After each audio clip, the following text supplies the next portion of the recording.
আমেরিকার বিদায়ী নিরাপত্তা উপদেষ্টার সঙ্গে ভারতের বৈঠকে ডক্টর ইউনূস সম্পর্কে এক ধরনের সিদ্ধান্ত হয়েছে বলে বিভিন্ন মাধ্যম খবর দিচ্ছে এবং ডক্টর ইউনূস সরকার থাকছে না, তত্ত্বাবধায়ক সরকার আসছে।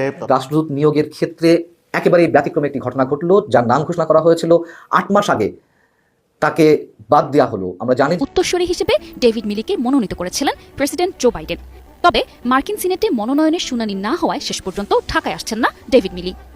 বাংলাদেশে পিটার হাসের উত্তরসূরি হিসেবে নতুন মার্কিন রাষ্ট্রদূত না আসা পর্যন্ত সাবেক কূটনীতিক ট্রেসি এন জেকবসন ঢাকায় দায়িত্ব পালন করবেন। আসসালামু আলাইকুম। পিটার হাসের পরিবর্তে মার্কিন রাষ্ট্রদূত হিসাবে ডেভিড মিলি এতদিন বাংলাদেশে কাজ করেছে, এটা আপনারা সকলেই জানেন। দর্শক শ্রোতা, বাইডেন নিয়োগপ্রাপ্ত এই মন্ত্রী এখন বাংলাদেশে আসতেছে না, এই রাষ্ট্রদূত বাংলাদেশে এখন কাজ করতেছে না। এখন যেহেতু জো বাইডেন ক্ষমতায় নাই, এখন আসছে ডোনাল্ড ট্রাম্প, সেহেতু নতুনভাবে পরিকল্পনা করা হচ্ছে এই অন্তর্বর্তীকালীন সরকারের জন্য। তাহলে কি সময় ফুরিয়ে গেল বাংলাদেশের বর্তমানে ইউনূস সরকারের?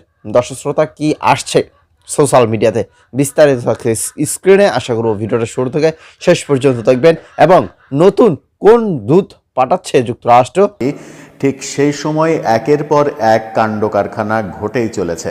গতকালকে বলেছি যে আমেরিকার বিদায়ী নিরাপত্তা উপদেষ্টার সঙ্গে ভারতের বৈঠকে ডক্টর ইউনূস সম্পর্কে এক ধরনের সিদ্ধান্ত হয়েছে বলে বিভিন্ন মাধ্যম খবর দিচ্ছে এবং ডক্টর ইউনূস সরকার থাকছে না, তত্ত্বাবধায়ক সরকার আসছে। তত্ত্বাবধায়ক সরকারের অধীনে বাংলাদেশে নতুন যে নির্বাচন, সেই নির্বাচন হতে পারে খুব স্বল্প সময়ের মধ্যে, এমন আভাস যখন চতুর্দিক থেকে আসছে, তখন আজকে বড় খবর যেটা চলে আসলো সেটা হচ্ছে যে আমেরিকার রাষ্ট্রদূত পরিবর্তন হয়েছে।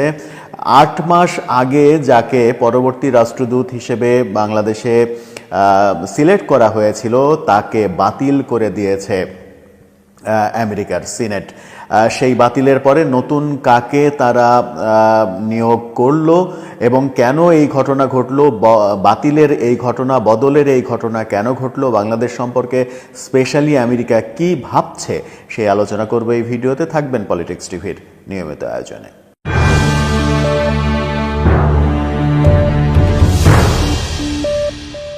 দর্শক, মূল ভিডিও শুরু করার আগে একটা প্রসঙ্গে ক্ষমা চেয়ে নিচ্ছি। গতকালকের ভিডিওতে আমরা ভুলবশত কানাডার প্রধানমন্ত্রীকে ব্রিটেনের প্রধানমন্ত্রী হিসেবে বলেছিলাম। এই অনিচ্ছাকৃত ভুলের জন্য আনুষ্ঠানিকভাবে আপনাদের কাছে ক্ষমা চেয়ে নিচ্ছি। আশা করি এই ধরনের অনিচ্ছাকৃত ভুল থেকে আমরা বিরত থাকতে পারবো।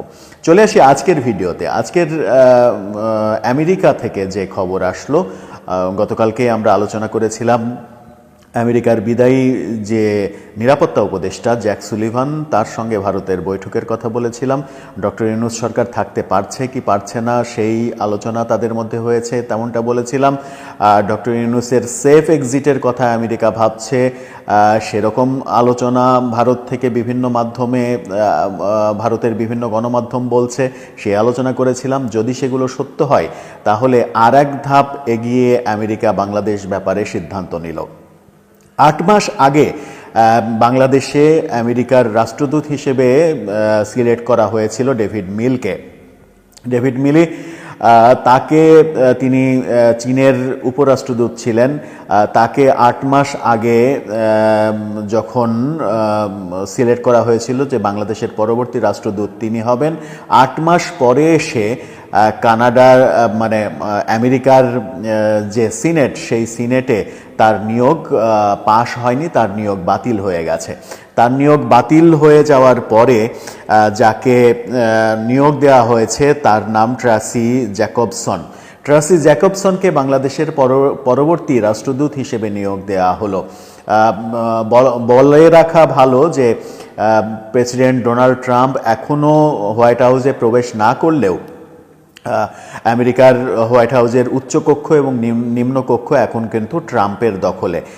যেহেতু নির্বাচনে তিনি জিতেছেন, সেই কারণে তার দখলে এই দুই কক্ষ এবং এই দুই কক্ষের অনুমোদন ছাড়া কোনো কিছুই যেহেতু হয় না, সেহেতু ৮ মাস আগে নিয়োগ দেওয়া ডেভিড মিলের যে নিয়োগ, সেই নিয়োগ বাতিল হয়ে গেছে।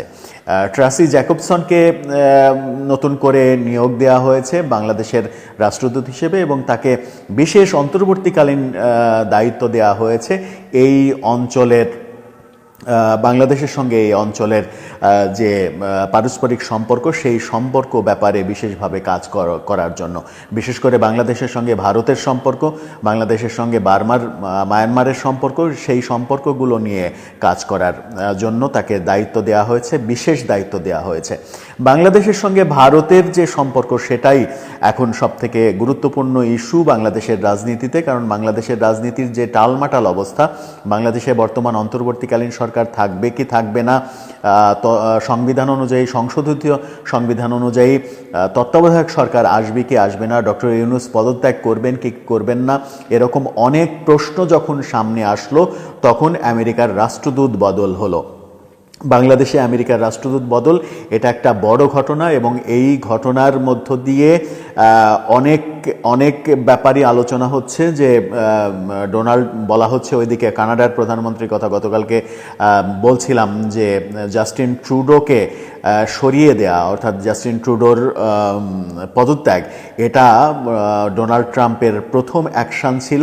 ডোনাল্ড ট্রাম্পের অ্যাকশানে জাস্টিন ট্রুডো পদত্যাগ করতে বাধ্য হয়েছেন এবং অনেকে বলছেন ডোনাল্ড ট্রাম্প এবং নরেন্দ্র মোদীর যৌথ অ্যাকশানে বাংলাদেশে ডক্টর ইউনূস সরকারও পদত্যাগ করতে বাধ্য হবে, কারণ তারা নানাভাবে নানা দিক থেকে ব্যর্থ হচ্ছে এবং এই ব্যর্থতার জন্য তারা পদত্যাগ করবে। নতুন তত্ত্বাবধায়ক সরকার আসবে এবং সেই নতুন তত্ত্বাবধায়ক সরকারের প্রধান হিসেবে বর্তমান রাষ্ট্রপতি, তিনিই দায়িত্ব পালন করতে পারেন, সেই সম্ভাবনার জোরদার এরকম কথা শোনা যাচ্ছে।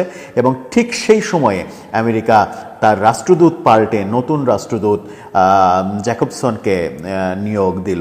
জ্যাকবসনকে যখন নিয়োগ দিল, তখন তিনি এসে বাংলাদেশে, যদিও তিনি বাইডেন প্রশাসনের লোক, তারপরেও বাইডেন প্রশাসনের সময় বিভিন্ন গুরুত্বপূর্ণ দায়িত্ব পালন করেছেন তিনি। সেই মানুষটিকে যখন সিনেট অনুমোদন দিয়েছে, নিশ্চয়ই ডোনাল্ড ট্রাম্পের পছন্দের মানুষ, এবং পছন্দের মানুষ ডোনাল্ড ট্রাম্পের কথা অনুযায়ী তিনি চলবেন এবং ডোনাল্ড ট্রাম্পের কথা অনুযায়ী চললে বাংলাদেশে সেটা ডক্টর ইউনূস সরকারের জন্য খুবই বিব্রতকর অবস্থা তৈরি হবে, এমনটা বলছেন অনেকে। এবং জ্যাক সুলিভানের, আমেরিকার নিরাপত্তা উপদেষ্টা, তার সঙ্গে ভারতের যে বৈঠক, সেই বৈঠকের ভেতরের খবর ভারতীয় গণমাধ্যম যেগুলো বলছে, যে ভারতের সঙ্গে আমেরিকার এক ধরনের বোঝাপড়া হয়ে গেছে বাংলাদেশের সরকার বিষয়ে, যদি সেগুলো হয় তাহলে সেগুলো বাস্তবায়নে জ্যাকবসন নিশ্চয়ই বড় ভূমিকা পালন করবেন। এই যে নিয়োগ, এই নিয়োগের ফলে ডক্টর ইউনূস সরকার আরেক ধাপ চাপে পড়লেন বলেই মনে হচ্ছে। ডক্টর ইউনূস সরকার এই চাপগুলো, একের পর এক যে চাপ আসছে, দেশীয় চাপ তো রয়েছেই, আন্তর্জাতিক চাপ একের পর এক, কিভাবে তারা সামলাবেন, কতদিন তারা থাকতে পারবেন, নাকি সত্যি বাদ দেওয়া হলো। আমরা জানি যে পিটার হাসের পরে তার উত্তরসূরি হিসেবে বাংলাদেশের মার্কিন রাষ্ট্রদূত হিসেবে জো বাইডেন মনোনীত করেছিলেন চীনে কর্মরত মার্কিন রাষ্ট্রদূত ডেভিড মিলকে। কিন্তু 8 মাস পরে এসে তার নামটি বাদ দেওয়া হয়েছে। এখানে নতুন ভারপ্রাপ্ত রাষ্ট্রদূত হিসেবে, চার্জ দ্য অ্যাফেয়ার হিসেবে যিনি আসছেন, তিনি হচ্ছেন ট্রাসি জ্যাকবসন। ডেভিড মিলকে যখন বাংলাদেশের মার্কিন রাষ্ট্রদূত হিসেবে মনোনীত করা হয়েছিল, তখন এই বিষয়টি অনেক আলোচিত হয়েছিল।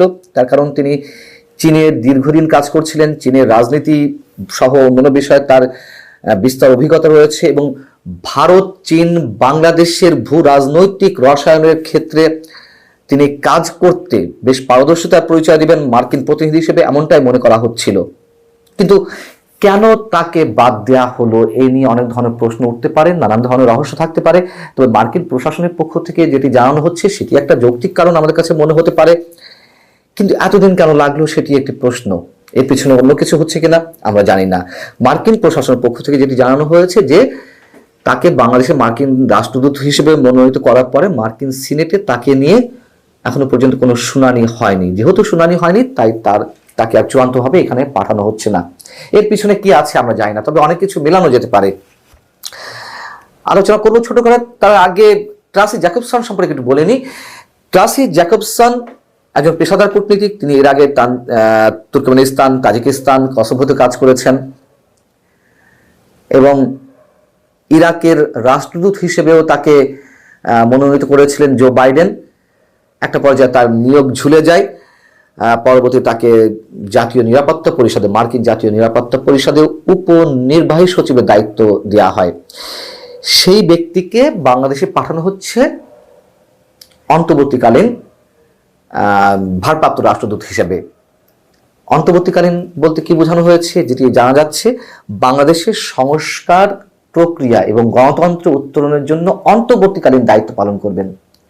আমরা জানি যে বাংলাদেশে যে সংস্কারের কাজবাজ শুরু হয়েছে, কমিশন গঠিত হয়েছে, সেই জায়গায় যুক্তরাষ্ট্র সহ পশ্চিমা বিশ্ব সব ধরনের সমর্থন দেবে এবং এমন একটি ঘোষণা দিয়েছে। কিন্তু সমর্থন তো নানানভাবে হতে পারে, নানান প্রক্রিয়া রয়েছে, কিন্তু শুধুমাত্র সংস্কার প্রক্রিয়া এবং অন্তর্বর্তী গণতন্ত্রের উত্তরণের জন্য বিশেষ ব্যক্তি হিসেবে ট্রাসি জ্যাকবসনকে পাঠানো হবে, এটা একটু অন্যরকম লাগছে আমাদের কাছে, খুবই স্বাভাবিক। তো ট্রাসি জ্যাকবসন এরই মধ্যে যুক্তরাষ্ট্রে বাংলাদেশের রাষ্ট্রদূত আসাদ আলমের সঙ্গে তিনি অনেক কিছু বোঝার চেষ্টা করেছেন, বাংলাদেশ সম্পর্কে তিনি বেশ ভালো করে স্টাডি করে আসছেন। এইখান থেকে প্রশ্ন আসতে পারে যে কেন ট্রাসি জ্যাকবসনকে পাঠানো হচ্ছে? তিনিও তো জো বাইডেন প্রশাসনের ব্যক্তি, বিশ্বস্ত ব্যক্তি। যদি প্রশ্ন ওঠে যে 20 জানুয়ারি ট্রাম্প ক্ষমতা গ্রহণ করতে যাচ্ছেন, তিনি হোয়াইট হাউসে প্রবেশ করবেন, মার্কিন প্রশাসনের খুব স্বাভাবিকভাবে সবকিছু ওলটপালট করে সাজাবেন, এটি হতেই পারে, এটি হওয়ারই কথা। কিন্তু ডেভিড মিলও তো জো বাইডেনের বিশ্বস্ত ব্যক্তি হিসেবে বাংলাদেশে তাকে মার্কিন রাষ্ট্রদূত হিসেবে পাঠানোর কথা ছিল। আবার ট্রাসি জ্যাকবসনও তো জো বাইডেন প্রশাসনের বিভিন্ন বিশ্বস্ত পদে কাজ করেছেন, তাহলে তাকে বেছে নেওয়া কেন? ভিতরের এক্সাক্ট খবর এগুলো এখন পর্যন্ত আমরা জানি না। তবে এটুকু বলা যেতে পারে, যেটি অনেকে বলেন যে ট্রাম্প ক্ষমতায় এলে তেমন কোনো কিছুই নীতিগত পরিবর্তন হবে না বাংলাদেশের ক্ষেত্রে। হ্যাঁ, পররাষ্ট্রনীতি খুব বেশি চেঞ্জ হয় না যুক্তরাষ্ট্রের প্রশাসনে, যারাই ক্ষমতা আসুক না কেন, যে দলই ক্ষমতা আসুক না কেন।